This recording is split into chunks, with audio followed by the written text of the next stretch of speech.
Hello everyone. Today we talk about how to fix the app of Tunecho music play. We will go to settings.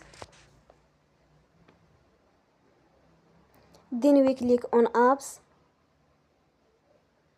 After that we will search the app Tunecho music play and we click. They will on for stop. After that we will go to storage. Then we click on clear cache. In the end, you will turn off your Wi-Fi and you will turn again. Don't forget to support us by like and subscribe. See you next time and thank you for watching.